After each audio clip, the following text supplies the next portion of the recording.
sus invitados son parte de una nación letrada y democrática en donde la conversación versa en torno a libros fundamentales. Radio Sol presenta La República de las Letras, la excusa perfecta para reflexionar acerca de lo que somos o lo que podemos llegar a ser. Conducen Marce Mercado, Francisca Navarro, Bernardo Cienfuegos y Cristian Campos Marín. En el gran vapor que a medianoche zarparía de Nueva York a Buenos Aires, reinaba el acostumbrado ajetreo de las horas previas a la partida. Quienes habían subido a despedir a los viajeros que se mezclaban entre la multitud en busca de sus desconocidos, los repartidores de telegramas se paseaban con sus gorritas ladeadas, gritando nombres de salón en salón. Las maletas y las flores desfilaban hacia los camarotes, los niños subían y bajaban las escaleras, explorando el barco. Todo ello mientras la orquesta continuaba inmutable su show sobre la cubierta. Yo estaba conversando con un conocido junto a la baranda, algo alejados del tumulto, cuando de pronto estallaron cerca nuestro los fogonazos de un flash. Aparentemente algún famoso estaba siendo abordado por la prensa antes de la partida. Mi amigo miró hacia el lugar del que provenían los destellos y sonrió. Veo que llevan un raravis a bordo, Exentovich. Ante mi evidente cara de interrogación agregó: Mirko Czentovich, el campeón mundial de ajedrez, acaba de terminar una gira por todo Estados Unidos y ahora va en busca de nuevos triunfos a Argentina. La partida de ajedrez, el jugador de ajedrez en algunas versiones, es el texto de Stefan Zweig que revisaremos esta noche en una nueva misión en lo que podría ser en realidad la partida de la 10ª temporada de nuestro programa radial de Fomento Lector, La República de las Letras de Antofagasta, que en su 10º año sigue siendo transmitida por las ondas de Radio Sol desde Antofagasta y para el mundo.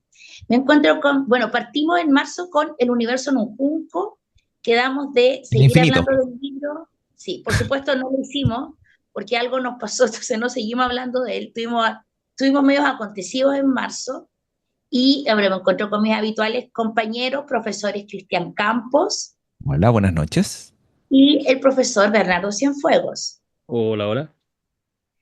Pero esta noche tenemos una incorporación estrella, impensada para esta republiqueta de baja estofa en algunas opiniones, pero que hemos hecho durante mucho amor en 10 temporadas, y es la incorporación oficial del creador y fundador de esta república, el sociólogo y escritor Alberto Mayor. Alberto, muy buenas noches y bienvenido. Buenas noches, muchas gracias, Marce, por recibirme. Para mí, entonces, son 15 años con ya de república, así que, y me sumo a, entonces, podemos empezar a hacer trucos, como decir 15 más 10 son 25, y entonces estamos cerca del récord de Don Francisco y todo eso. Sí, algo que siempre soñaste. Sí, por supuesto. Ser como Don Francisco. Por ¿sí? supuesto, sí. Oye, Sí. impensado. Bueno, y escogimos esta noche para comenzar este libro de este autor austriaco que ya hemos tenido en otras oportunidades en esta república. Hicimos Mendel, el de los libros, mi favorito. Yo sé que esta novela es considerada que él escribió poco antes de suicidarse, por cierto, con su esposa, un bello suicidio. A mí me gustó mucho Mendel, el de los libros. Después hicimos Carta de una desconocida. Y ahora vamos con Stefan Zweig. Chiquillos, abrimos los fuegos. Bueno, esta novela fue escrita poco antes de su suicidio, fue publicada de manera póstuma en diciembre de 1942 y en realidad es en una edición limitada de 300 ejemplares. De hecho, en estos 300 ejemplares, digamos, estaba en idioma alemán y era del sello Pigmalión, y en Europa se publica al año siguiente en Estocolmo, y de hecho, pues porque Zweig estaba absolutamente prohibido por el nazismo, y posteriormente, el año 44, aparece la autobiografía de Zweig que se llama El mundo de ayer. A mi juicio, bueno, esta novela es bien interesante, es atrapante, es media claustrofóbica, genera como una sensación de incomodidad. Y por supuesto que año 42, digamos, es una crítica al nazismo, aparecen los métodos de la Gestapo, la incomunicación, el exilio. Y bueno, y refleja buena forma, digamos, este como daño irreparable que puede ocasionar una persona en concreto, digamos, el haber sido víctima de la opresión de un régimen totalitario, digamos. Que en estas circunstancias el ajedrez, digamos, que podría actuar, no sé, como un alivio temporal, no siempre es una solución definitiva. Y de alguna forma el propio suicidio del autor, digamos, posteriormente evidencia, digamos, que este juego al cual, digamos, Spike era aficionado, digamos, que podía ser una tabla de salvación, finalmente no lo fue en un alma que estaba absolutamente corroída, digamos, y su propia existencia también, digamos.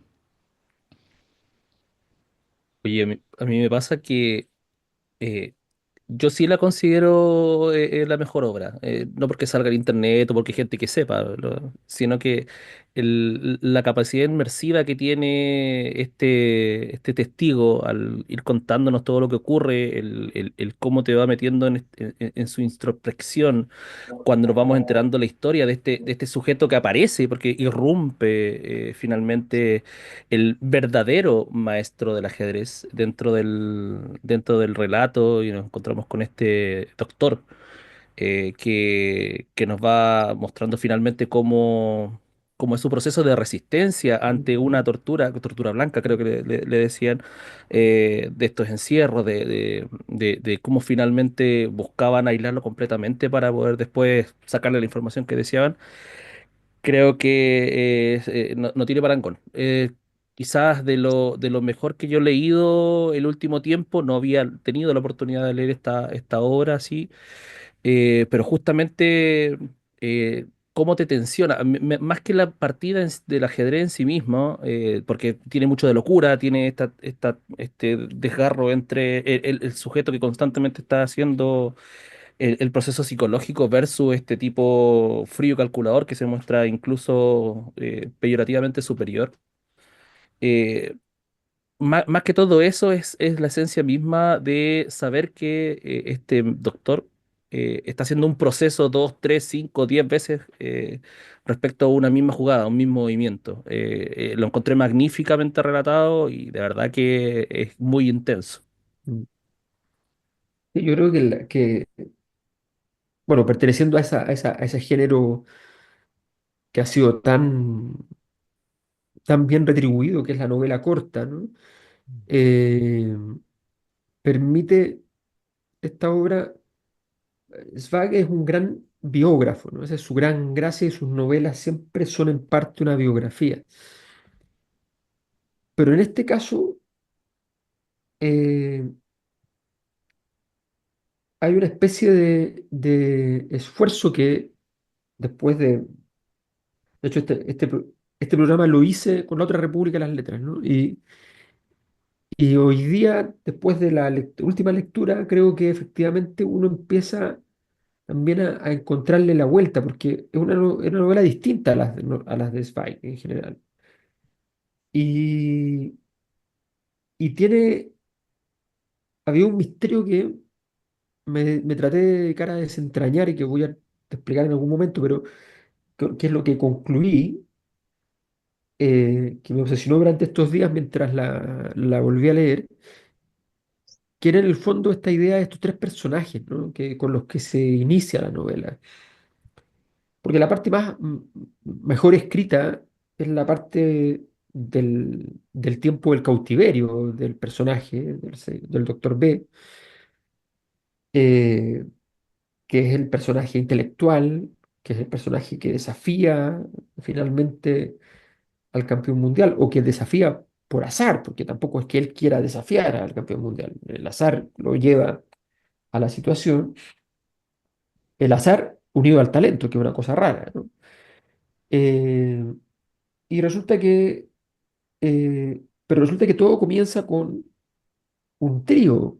El trío es este campeón del mundo, tosco, barato, estos tipos que pueden hacer una cosa genial como jugar al ajedrez, pero no saben nada más. Con suerte saben leer y escribir, ¿ya? Este es un tipo más fuerte que inteligente, sin embargo es campeón del mundo de ajedrez, que es Chentovich. Y frente a él enfrentándolo en un barco, están en un barco, una escena clásico libro basado en escenas de lo que pasa arriba de un barco, ¿no? Entonces, está ahí un empresario que empieza a hacer aguas, literalmente, en la partida, pero que es salvado, es rescatado por este intelectual que desde atrás le empieza a soplar algunas movidas que le permiten evitar el triunfo del campeón del mundo y empatarlo. Pero todos se dan cuenta que este señor fue el que logró salvar la partida y por eso se va a hacer en Y un día hacen tabla. siguiente, y por eso se va a hacer la partida entre el intelectual y Chentovich. Entonces, a mí lo que me llamaba la atención es por qué Zweig, en un momento como el que está, a punto de suicidarse, porque supongo que ya lo tenía claro, ¿ya? Eh, estamos hablando de Zweig, un pacifista radical, lo que significa la Segunda Guerra para un pacifista radical alemán. O sea, es con el 80-90% de la población alemana apoyando, ¿ya?, a un régimen criminal. Es una cosa muy dura, tan dura que se va lo más lejos que puede imaginarse un alemán en un momento como ese, se va a Brasil. O sea, no, no hay nada más distante de un alemán, ¿no? No se va a Osorno, se va a Brasil y diseña este triada, ¿no?, de un empresario, ¿ya?, ambicioso que quiere ganarle al campeón del mundo, aunque no sepa jugar bien ajedrez. El campeón de ajedrez, que es un tosco violento, un ser humano sin sutileza, y este intelectual, que al mismo tiempo de ser brillante y un gran jugador de ajedrez por propia cuenta, por aprendizaje propio, resulta que ese aprendizaje se hizo en medio del trauma. Entonces, esta es la escena que nos pone, que es una tirada genial para poder desarrollar esta microhistoria bueno, que es realmente sublime en su desarrollo y cuyas escenas de este hombre imaginándose el tablero de ajedrez para poder jugar consigo mismo y soportar el horror de estar prisionero. Esas escenas son unas de las escenas psicológicas más potentes que podamos imaginar en la literatura. Oye, yo no sé si este libro ha sido llevado al cine, es probable que sí. Acá no sé si ahí los chiquillos tienen, a lo mejor tienen mayor experiencia. A mí lo que me pareció más fascinante es cómo uno parte, yo no lo había leído nunca, a pesar de que hoy día encontré hasta la boleta de cuando me había comprado este libro, fue el 2017 en la librería, en una feria del libro, en la Filsic. Se había desarrollado acá, y hasta me habían dado boleta, no sé por qué me lo compré, porque yo no descubrí Spike hace poco tiempo, y lo que me llama la atención es cómo también hay una cierta sorpresa en el ámbito narrativo, cómo parte con una historia, ¿cierto?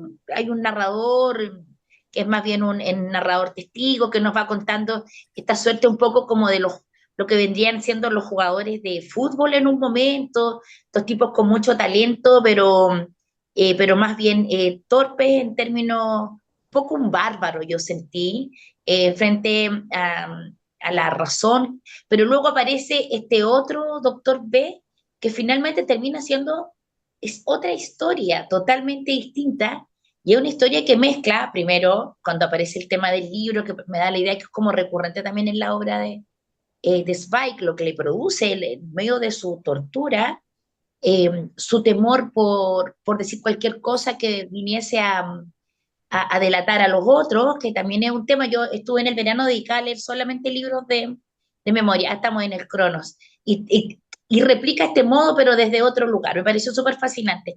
Oye, quiero invitar ya.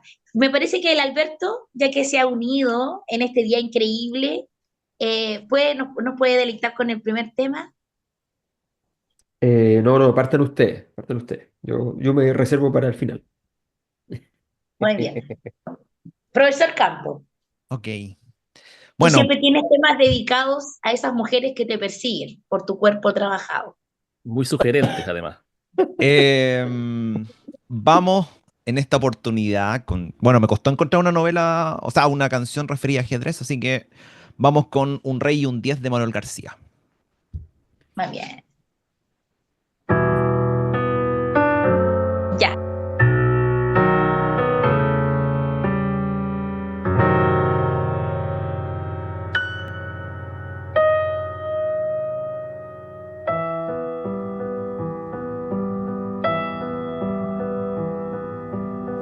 temprano el mismo organillo en la entrada del callejón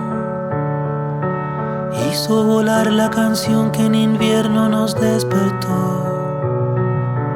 Y al escucharla di vuelta a la página 32 del libro donde pusiste los pétalos de una flor. Y cuando los vi, algo brilló, algo de ti que había olvidado. Y cuando los vi, algo brilló, algo de ti que había olvidado.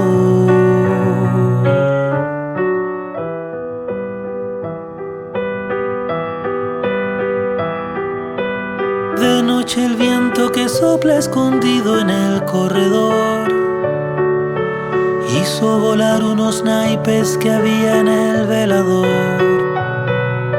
Y al ordenarlos de nuevo y dejarlos junto al reloj, aparecieron los signos que el tiempo ha guardado. Y vi un corazón, un rey y un 10, y me acordé de esta historia de amor. Y vi un corazón, un rey y un 10, y me acordé de esta historia de amor.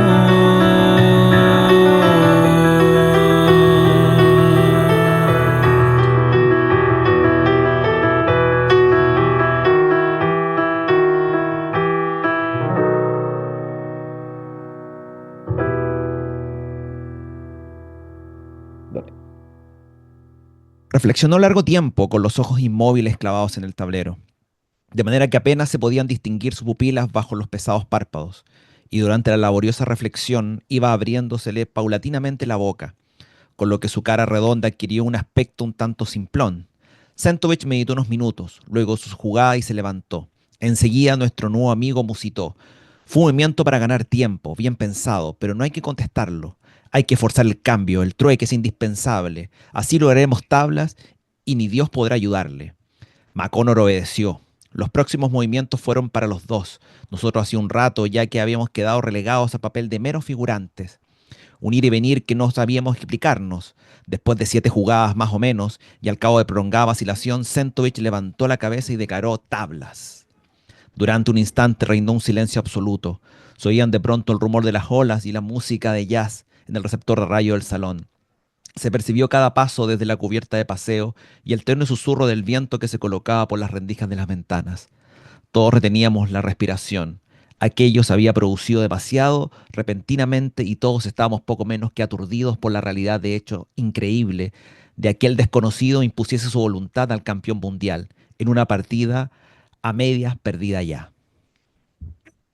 La partida de ajedrez, el jugador de ajedrez en otras traducciones, la que yo tengo es LOM, parece que la que estaba montada en PDF era distinta, de Stefan Zweig, es el libro que comentamos hoy en una nueva emisión de nuestro programa radial La República de las Letras de Antofagasta, que se emite cada martes a las 22 horas a través de las ondas de Radio Sol. Este año no vamos a decir que somos fondo del libro, porque no somos fondo del libro.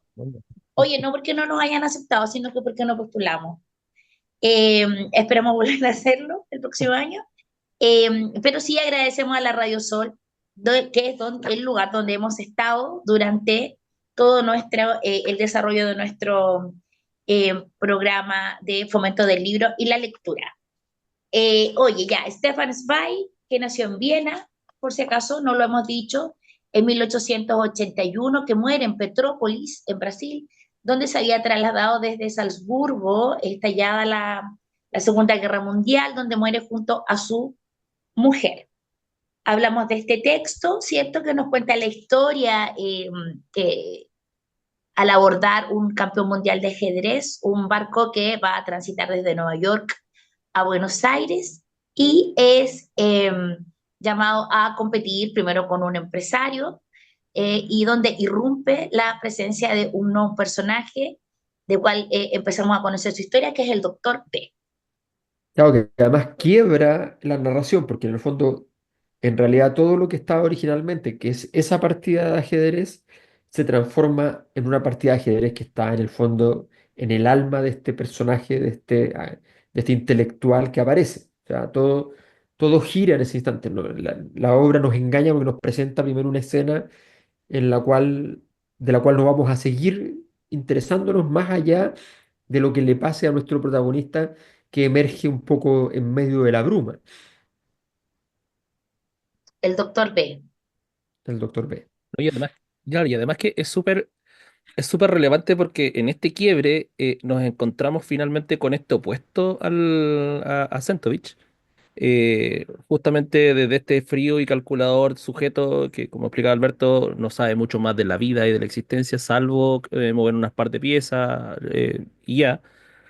Este Doctor B, que me gusta mucho, la Marce sabe mi afición al existencialismo, justamente porque es el trágico existencialista, po, ¿cachai? Le pasan todas las cosas, no elige su situación, fue arrojado a ese lugar, se vio finalmente atrapado en esta cuestión de ser además muy cuidadoso en el contexto de su empresa, del trabajo judicial que tenía, eh, pero aún así se ve envuelto en todas estas situaciones y el ajedrez finalmente es su escape. O sea, si bien es cierto, acá tenemos los dos opuestos que se tocan en que en ambos casos, en Sentovich y el Doctor B, tenemos una forma de escapar a su propia realidad en cierto contexto. Están en estos opuestos porque justamente son espacios radicales, opuestamente. Justamente ya no visto desde la frialdad del campeón mundial, sino que desde casi la locura, desde el sinsentido, incluso desde la decisión del yo, de este romper el yo para jugar estas partidas de ajedrez en sí mismo, entre blancas y negras en su propia cabeza. Sí, yo también pensaba un poco uno piensa inmediatamente en los efectos del nazismo y piensa en los campos de concentración, en todo lo que sucedió antes y digamos y durante el desarrollo de la Segunda Guerra Mundial. Pero claro, poco se habla de los efectos psicológicos y quizá esto está súper bien retratado en esta novela. Porque si bien, digamos, las torturas psicológicas a veces pueden ser mucho más crueles, digamos, que las físicas, es como que te va, como que queda la sensación de que le va sustrayendo el alma un poco al personaje y te arrojan a la nada más absoluta, digamos. Y uno inmediatamente después uno hacía el link, por lo menos me pasaba a mí, respecto de las dictaduras latinoamericanas, de estos manuales de torturas, digamos, de la CIA de la década de los 60 enseñado, digamos, a los militares latinoamericanos en la Escuela de las Américas. Y obviamente uno tiene la sensación, digamos, de que los objetivos de la tortura no solo tienen como objetivo ese tormento físico, que por supuesto que es evidente, sino que quebrar el alma de una persona, aislarla, despojarla de su condición de humano en relación con los otros.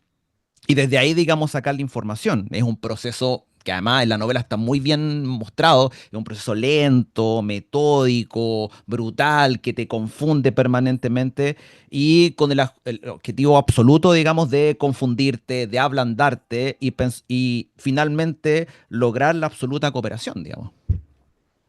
Es interesante que el concepto de campo, que se ha trabajado mucho con las personas que han estudiado los campos de concentración, yo me recuerdo hay un texto de la Hannah Arendt donde ella trata el concepto de campo y la creación, cómo hay toda una estructura sistematizada para convertir estos cuerpos en cuerpos dóciles que finalmente caminan tranquilos y borregos hacia su muerte en los hornos, pero cómo ese campo, me da la idea, porque no conozco el tema en profundidad, se convierte esta habitación de hotel que es amplia, donde él está privado de absolutamente todo, como por ejemplo de un libro, que es lo que finalmente él logra rescatar en un momento, en una cosa que también puede haber estado pensada para él, me da la idea, pero es otra concepción del campo. Puede ser, no sé, ahí el Alberto a lo mejor puede que sepa más. No, a mí eh, me pasa que esa escena, más que como hay un diseño aquí que es cómo sumergirnos en la problemática de la fusión entre el trauma y tu salvación. O sea, el ajedrez es su salvación, pero es su trauma. Él no puede terminar la partida con el campeón del mundo porque sabe que si la termina, aunque gane, se va a volver loco. Y él quiere huir de la locura.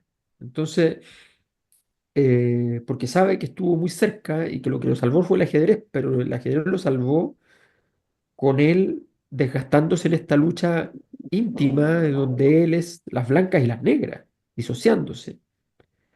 Entonces, cuando tú te disocias no para aprender ajedrez, sino que te disocias porque es parte de tu experiencia, cambia radicalmente el significado de ese objeto. O sea, yo aquí tengo la cita donde se describe la situación. Él dice, privado de todo contacto con seres humanos, de toda lectura, de toda actividad, obligado a enfrentarme día y noche con la nada, mi mente comenzó a girar sobre sí misma como una llama sin oxígeno. No sabía si dormía o estaba despierto, si los días pasaban o si eran horas lo que transcurría. Solo el ajedrez, esa pequeña estructura de reglas fijas me ofreció una tabla de salvación. Pero lo que había empezado como un juego se transformó en una obsesión y luego en una enfermedad. Ya no jugaba partidas, las partidas me jugaban a mí. Entonces, eso yo creo que eso es la prisión. La prisión es que tú al principio estás en la prisión. El problema es que después no sabes qué hacer. Yo he hablado con gente que se ha fugado de cárceles, ¿no? Y, y te dicen que cuando tú te fugas sin haberlo preparado, porque a veces te toca que está el agujero y qué sé yo, y bueno, saliste, no está ahí en el plan, eh, llegáis a la calle y decís, ¿y ahora qué, po? ¿Qué hago? ¿Quién soy? ¿A dónde voy? O sea, tienes que tener un plan de tu salida y no lo tienes. Entonces, este hombre queda partido, ¿no? Queda trozado, troceado en rigor.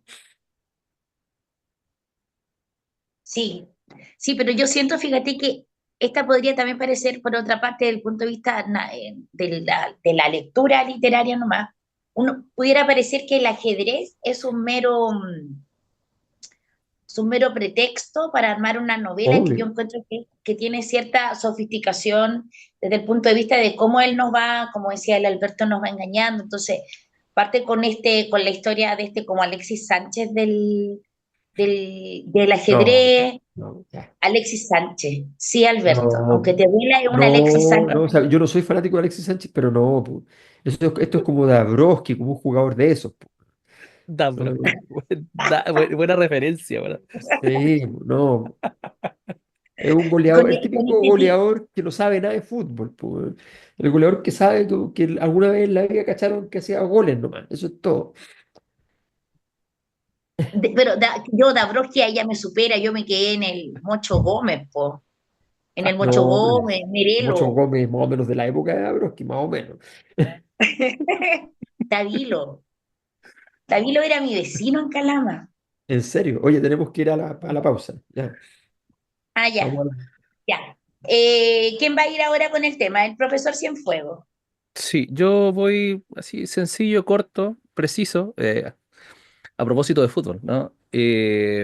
Mira, qué mejor que traer a Chris Isaac para hablar de este juego maldito y, y dedicarle Wicked Game a este libro.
never dreamed that I'd lose somebody like you. No, I don't wanna fall in love. No, I don't wanna fall in love with you.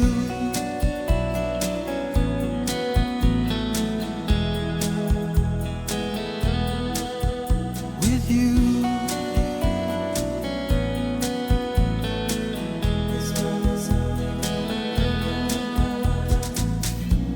What a wicked game to play to make me feel this way. What a wicked thing to do to let me dream of you. What a wicked thing to say. You never felt this way. What a wicked thing to do to make me dream of you. And I don't wanna fall in love. No, I don't wanna fall in love with you.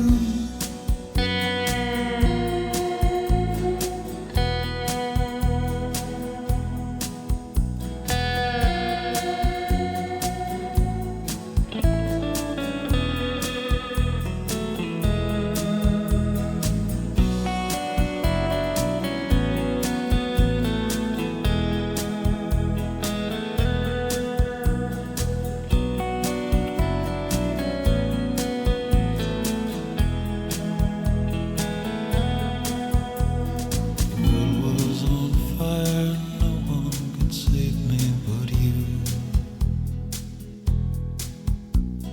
Strange what desire will make foolish people do. And I never dreamed that I'd love somebody like you. And I never dreamed that I'd lose somebody like you. No, I don't wanna fall in love. No, I don't wanna fall in love with you.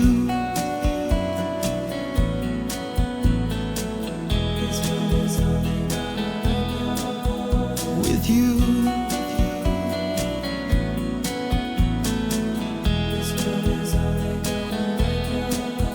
No,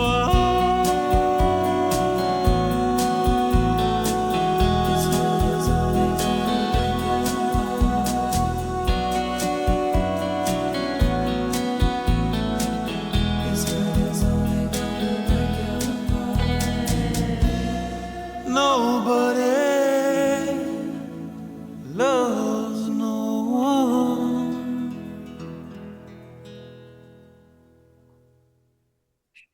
No sé cuánto le ha dedicado usted a reflexionar sobre la situación intelectual de este rey de los juegos, pero incluso la más breve reflexión debería ser suficiente para darse cuenta de que, como el ajedrez es un juego que no admite el azar, sino que es pura actividad intelectual, es un absurdo lógico tratar de jugar contra uno mismo.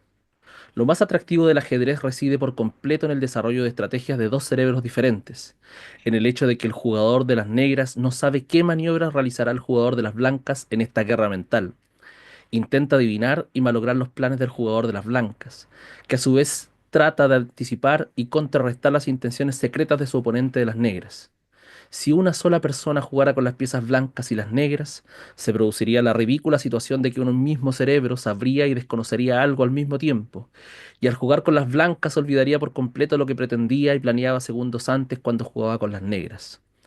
Este pensamiento dual realmente supone una completa división de la conciencia, la capacidad de alternar a discreción las funciones del cerebro como si fuese un aparato mecánico.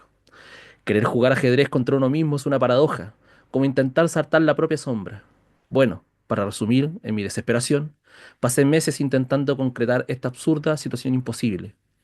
No me quedaba otra opción más que intentarlo, y así evitar caer en la locura o ver cómo se consumía por completo mi mente. La terrible situación en la que estaba me obligaba al menos a intentar dividirme en blancas y negras para no ser destruido por el terrible vacío que me rodeaba. La partida de ajedrez o el jugador de ajedrez del austríaco Stefan Zweig es el texto que revisamos esta noche en el otoño para nosotros, en la primavera, para nuestro querido y recién incorporado Alberto Mayol. Yo estoy como suavemente entrando en un momento de Tú euforia. estás en Luego, otoño, mujer, por Dios. yo estoy en otoño, Yo estoy en primavera. tú estás en primavera, pues o lo En la dije al revés. primavera, en la primavera de la vida. ¿Qué pasa? ¿Qué Yo pasa? estoy en el otoño de la vida. Sí, ya estoy en el otoño de la vida. ¿Qué hacer? Oye, bueno, estamos nosotros muy contentos porque desde este programa se ha incorporado, para quienes recién se pueden incorporar a nuestro programa desde la radio o a través de nuestras plataformas, nuestro querido, el creador de la República de las Letras de Antofagasta, estuvo aquel lejano junio del 2016 cuando partimos con la República de las Letras de Antofagasta, siendo el programa El Jugador de Patricio Jara. Bueno, ahora estamos con otro jugador, pero de ajedrez, Sangre. revisando este texto. Oye, yo quiero hacer el planteamiento que me ha quitado el sueño estos días, ¿no? Em, Me puse como a pensar por qué había puesto Stefan Zweig al empresario frente al campeón del mundo. ¿Qué es el campeón del mundo? El campeón del mundo es un bruto, pero un bruto ajedrecista. Por tanto, es un bruto organizado, ¿ya? No es un bruto cualquiera, es un bruto organizado, que evidentemente hace referencia al nazismo. En segundo lugar está el empresario, ¿no? El dinero y la voluntad competitiva, la voluntad de ganar, la voluntad de triunfo, que no le da por sí solo para ganarle a la brutalidad organizada. Y entonces tiene que sumar a su equipo a la inteligencia, pero esta es una inteligencia que está traumatizada. Y esta suma de la inteligencia traumatizada y del dinero da como resultado la victoria de la brutalidad. Es decir, la violencia, la brutalidad organizada produce victoria y no importa si es confrontada con dinero y con inteligencia, si es que la inteligencia está en condición traumática, sencillamente la brutalidad ganará. Ese es básicamente lo que, lo que yo veo. Y el ajedrez evidentemente no es el ajedrez, sino que es algo así como la política, el orden mundial, ¿ya? Bueno, el ajedrez es lo mismo que la política, es la guerra, es la otra forma de hacer la guerra, ¿ya? Es la continuación de la guerra con otras armas. Esa es la definición que se le da habitualmente a la política, que es la de von Clausewitz, y esta definición es perfectamente competente para el ajedrez. Entonces, para mí esta metáfora es muy interesante, tan interesante que les quiero anunciar que a partir de la lectura decidí escribir mi columna de la semana sobre esta partida y su incidencia en lo que estamos viviendo hoy día en el mundo, que es los brutos, cada vez menos organizados incluso, son capaces de vencer sin grandes dificultades, ¿ya?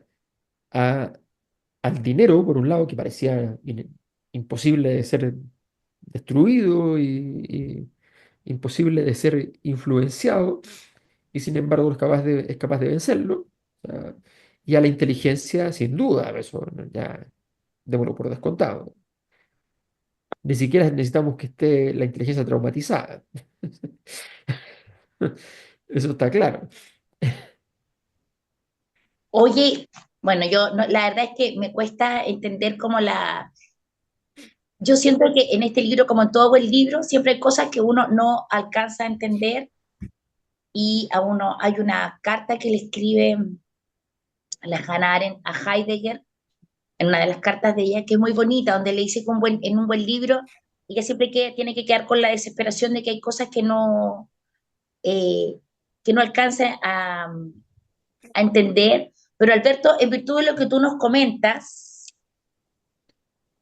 y yendo, yo sé que tú lo estás viendo desde hace tiempo, desde tu abismo existencial de Occidente. Hace tiempo, ahora que tenemos al Alberto, tenemos que aprovechar de ese libro que nos costó tanto leer, todos lo compramos, nos costó un mundo hacerlo con él. Oye, Alberto, ¿y tú cómo veías esa partida de ajedrez? Ponte tú en...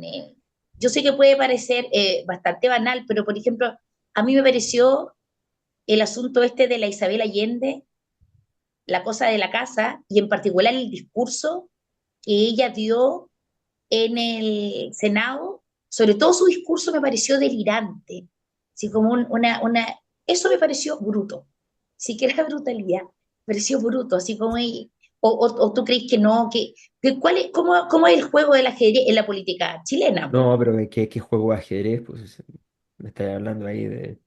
Ahí no hay ningún juego, ¿no? O sea, tú estás siendo gentil al decir delirante.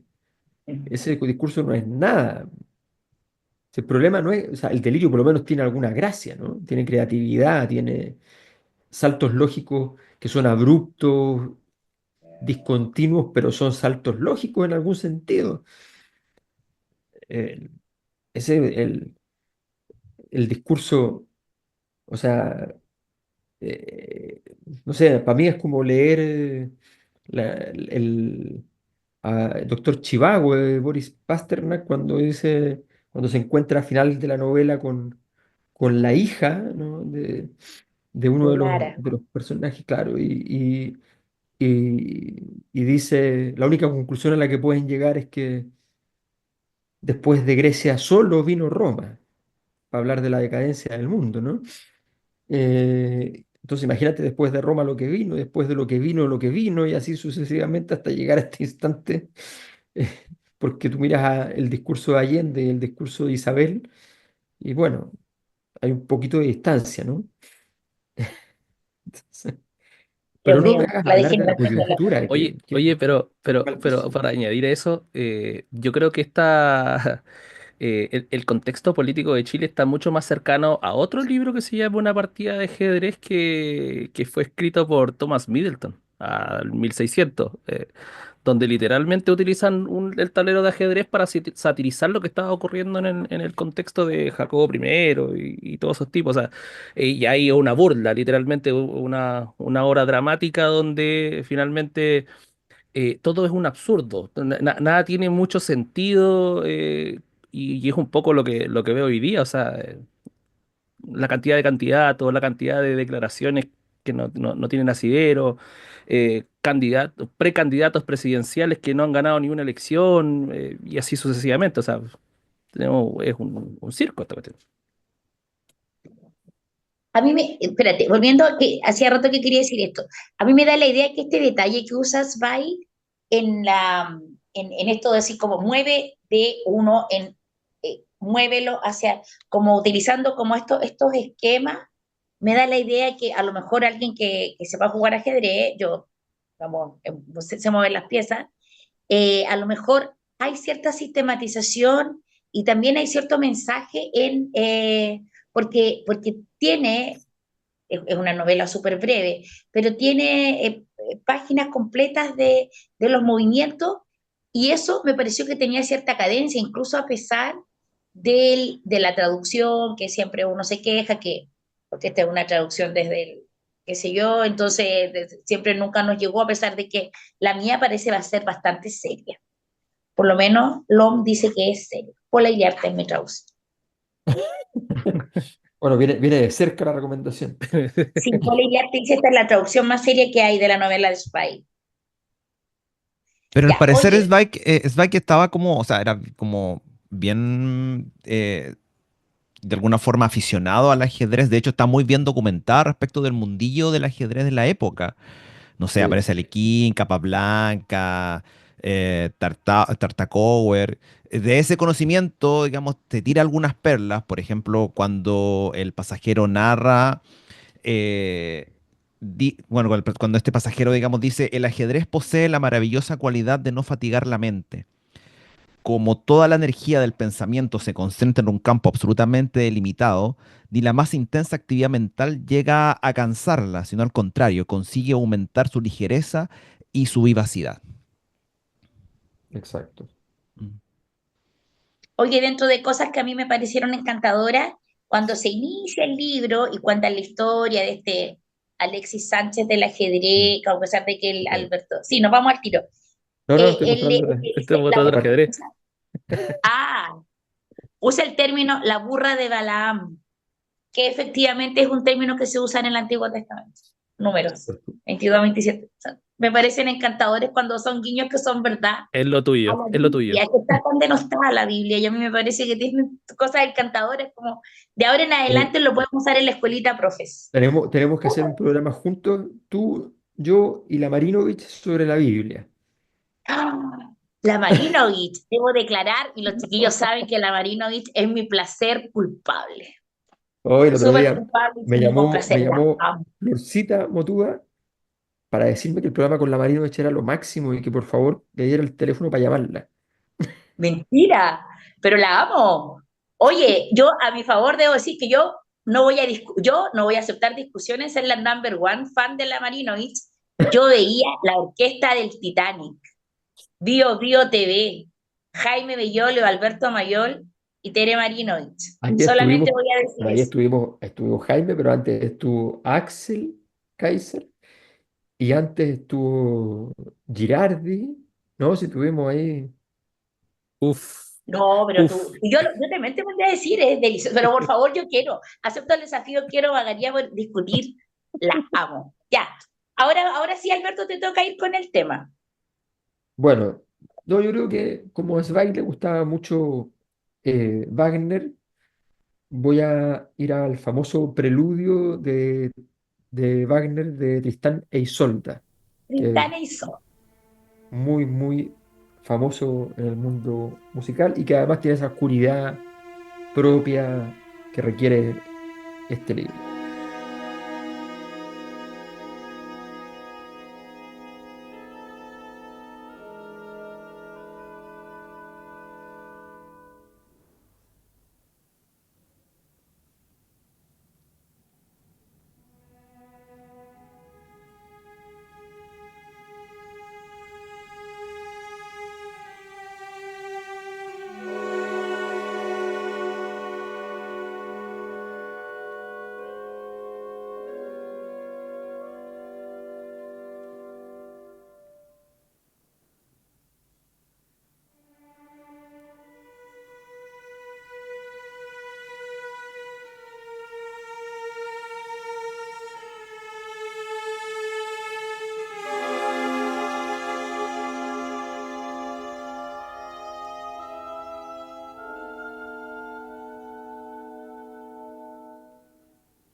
Pero ¿no somos culpables de una denigración repudiable al considerar el ajedrez un juego?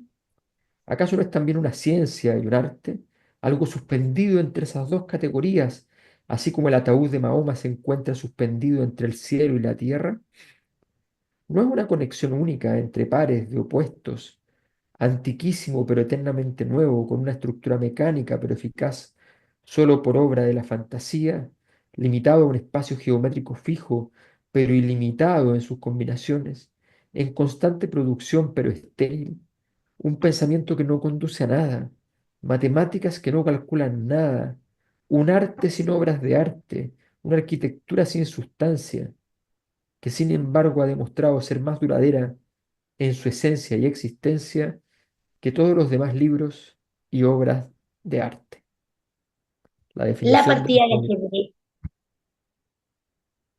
la partida de ajedrez de Stefan Zweig o el jugador de ajedrez en otras traducciones es el texto que hemos revisado en esta noche. La primera de muchas de nuestro querido fundador y creador Alberto Mayor, que se ha unido a nuestra querida República de las Letras, que durante este año cumple su 10ª temporada y que irá cada martes a las 22 horas por a través de la Radio Sol y quedará en Spotify, eBooks, YouTube y todas las plataformas a cargo del profesor Cristian Campos. Perdón, y además estará en mi canal de YouTube, así es Alberto que Mayor en medio, ahora la gente sí nos escuchará. entonces ahí está para la gente que está Vamos, suscrita al canal. vamos a tener que hacer un episodio ahora que sí nos escuchan. Así como Eso tener un pañuelito moradito. tampoco es tanto, porque cuando dice literatura inmediatamente se reduce todo. Pero oye, a pesar de aquello, a mí me encanta esta fascinación de Zweig por siempre meter un libro determinado en su... Cuando, bueno, acá citando el texto que leímos hoy día, usted pensará quizá que lo primero que hice fue sacar el libro, mirarlo, leerlo. Nada de eso, me entregué simplemente al deleite de saber que tenía un libro conmigo. Dilaté todo lo posible el placer y la gozosa excitación de pensar qué tipo de libro preferiría que fuera. Lo más importante era que tuviera una letra muy pequeñita para que contuviera muchas, muchas palabras, hojas de un papel muy delgado para que ofreciera mucho que leer. Bueno, sigue en el momento, digamos, en que descubre después que en realidad es un libro en el encierro, cuando puede tener un libro, y que es un libro de partidas de ajedrez, que lo convierte eh, que se convierte en un dispositivo o en un artilugio un poco de salvación, un mecanismo medio mágico de salvación del trauma, como un poco lo elaboraba el Alberto. Sí, pero yo, yo, yo me quedo ahí con la duda, porque, a ver, me pasa, no sé, me pasa con él, con Spike en alguna de sus obras, me pasa con, no sé, con Thomas Mann en otras cosas. Al final la pregunta es, bueno, el arte o el espacio, por ejemplo, del ajedrez, estos dispositivos, como dices tú, finalmente son una salvación, son una forma de salvación o simplemente una forma más elegante de seguir hundiéndonos y yéndonos al carajo. Eh, Como que me pasa un poco eso, ¿cachai? Es como que no, finalmente bueno, cada uno elige su droga, su veneno y como quieran llamarle, podemos usar la frase cliché que corresponda, pero me pasa un poco eso con este libro. Y como decía el Alberto, o sea, finalmente no puede terminar la partida porque justamente si la termina, loco, se tira del barco. Y eso también es interesante, cómo te deja en tensión, no te entrega una solución, no hay un cierre de este asunto. Esto continúa, el viaje no sabemos después cómo se desarrolla.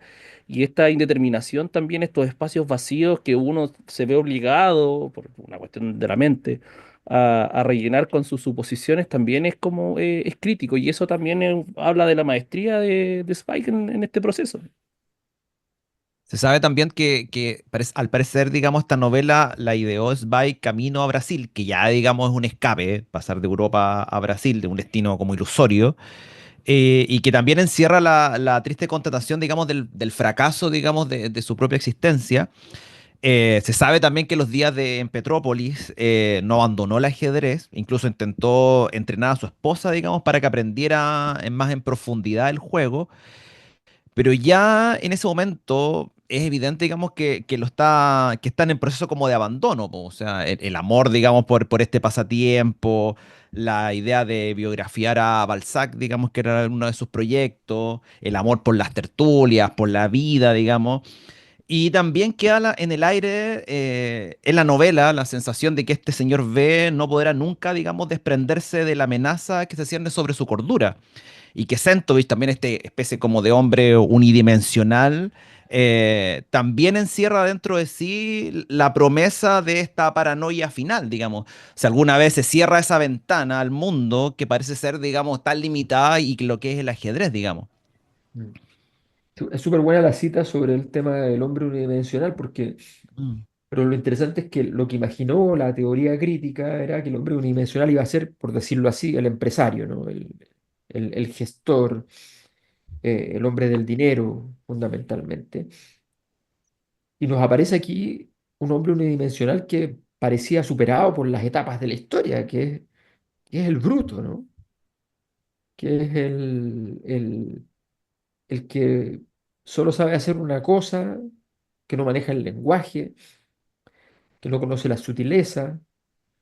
Eh, entonces, estamos frente a una especie y bueno, y además hoy día estamos en la combinación total, porque la combinación total del hombre unidimensional es Donald Trump, porque tenemos al bruto, ¿ya? Y al empresario todos juntos, ¿ya? Y que bajo su conveniencia convierte todos los problemas en algo que entra en función literalmente matemática respecto a lo que es él. O sea, todo tiene que parecerse a él o ser equivalente a él para que él pueda procesarlo. El mundo está hecho a su medida de alguna manera. Entonces, ese hombre unidimensional lleno de poder eh, es muy atemorizante y probablemente es lo que él veía en la escena de este personaje inimaginable, que no hay ninguna novela que nunca podría haberlo escrito antes de que hubiese existido, como fue Hitler. Está brillante la vuelta, o sea, la lectura desde esta que hace el Alberto desde el bruto. ¿Tú creís, Alberto, que el bruto es una irrupción reciente en la historia privada y pública del mundo?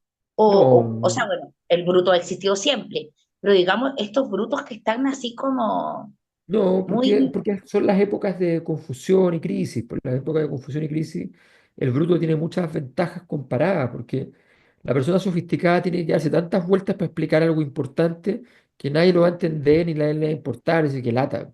El bruto va y dice, eh, hay que cortar ahí, hay que hacer La X motosierra. cosas, y ya está, se acabó, pues tiene una solución simple para todas las cosas.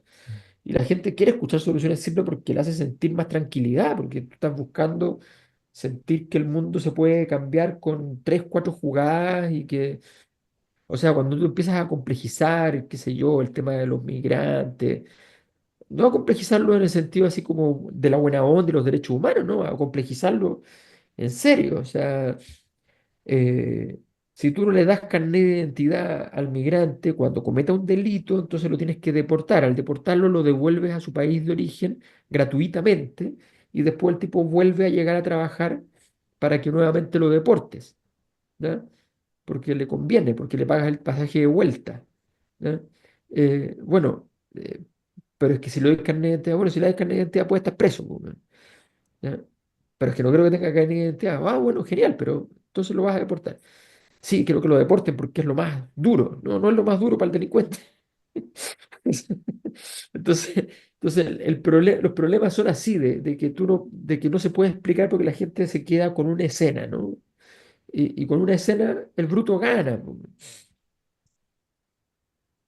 sea, si la gente le creyó que los aranceles iban a ser en favor de Estados Unidos a Trump, imagínate. O sea, No, pero la- es brillantísima la escena del bruto, ¿ah? Uno se va, bueno, a mí el tema este el tipo de privación de libertad y cómo eso se convierte en una tortura y la complejidad que vive psicológicamente esto de la delación, me parece fascinante, me parece como un lugar común, me pareció en un momento como un lugar común volver sobre eso, porque entre la llamada a Leila Guerrero, que les está mi tío, que me voló la cabeza, que justo ya Argentina Mafia Lesma, etcétera, pero claro, me pilló mucho por ahí, pero claro, pero está este personaje que incluso al final, eh, claro, el tipo es dos cucharadas a la papa y en realidad eso es lo que lo convierte, bueno, en lo que solamente es. Pero bueno, oye, estamos en la hora, ¿algo más? Sí. ¿Alguna otra última reflexión? No, ya está. Cronos, Claro. tiene un minuto, sí, no hemos ido al chancho, hasta el Alberto va a sacar columna. Estaremos entonces, además nos vamos a sumar en forma estelar a Alberto Mayol en medios.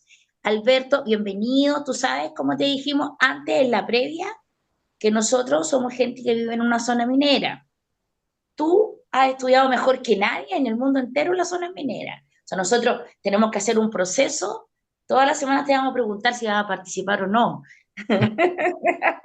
Si vas a venir a vernos o si vas a desaparecer como el empampado. O tantos hombres que han dejado amores inconclusos en este lugar. Me voy Ya, a, claro, me voy a ir a las choperías. O a tantos la chopería. santiaguinos que han hecho promesas y han desaparecido por estas zonas. Ah, muy Sí, bien, el profe tomando. Oye, eso yo creo que, imagínate, el Alberto partió y volvió de años después, nunca abandonó su proyecto personal que fue esta Republiqueta.